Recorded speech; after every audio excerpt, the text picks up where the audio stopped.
السلام علیکم. ایک اور قسط کے ساتھ آج حاضر ہیں. آپ سے گزارش ہے کہ آپ کو اگر ہمارا کام پسند آ رہا ہے کہ اس چینل کو فالو کیجئے، سبسکرائب کیجئے اور اپنے دوستوں سے شیئر کیجئے اور اس ویڈیو کو لائک بھی کیجئے. تو شروع کرتے ہیں. سیدنا عمر رضی اللہ عنہ رسول اللہ صلی اللہ علیہ وسلم کے ساتھ رہنے کے بہت حریص تھے. جب مجلس نبوی میں شریک ہوتے تو ابتدائی مجلس تک وہاں بیٹھتے اور وہاں سے نہ اٹھتے. مدینے کے ابتدائی دور میں خطبے کے دوران جب ایک تجارتی قافلہ غلہ لے کر آیا اور کثرت سے لوگ غلہ لینے کے لیے مسجد سے باہر نکل گئے تو آپ ان چند لوگوں میں سے تھے جنہوں نے رسول اللہ صلی اللہ علیہ وسلم کا ساتھ دیا اور مسجد سے باہر نہ نکلے.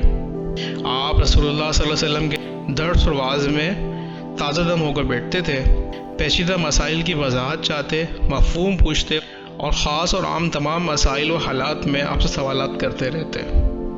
اسی وجہ سے آپ نے رسول اللہ صلی اللہ علیہ وسلم سے 539 احادیث روایت کی ہے اور ایک روایت کے مطابق 537 احادیث. ان میں سے 26 احادیث کو امام بخاری اور امام مسلم دونوں نے روایت کیا ہے، جبکہ 39 احادیث روایت کرنے میں امام بخاری اور 21 امام مسلم منفرد ہیں اور بقیہ حدیثیں اور احادیث کی دوسری کتابوں میں ہیں. عمر بن خطاب رضی اللہ تعالیٰ عنہ سے روایت ہے کہ میں نے ایک گھوڑا اللہ کے راستے میں دے دیا، لیکن اسے اس کے مالک نے ضائع و برباد کر دیا. میں نے اسے خریدنا چاہا اور سوچا کہ وہ اسے سستی قیمت پہ فروخت کر دے گا. میں رک گیا اور کہا پہلے رسول اللہ صلی اللہ علیہ وسلم سے پوچھ لوں. جب آپ صلی اللہ علیہ وسلم سے دریافت کیا تو آپ نے فرمایا تم اسے نہ خریدو اگرچہ وہ ایک درہم ہی میں کیوں نہ دے. اس کی مثال اس شخص جیسی ہے جو کہہ کرے اور پھر سے چاٹ لے.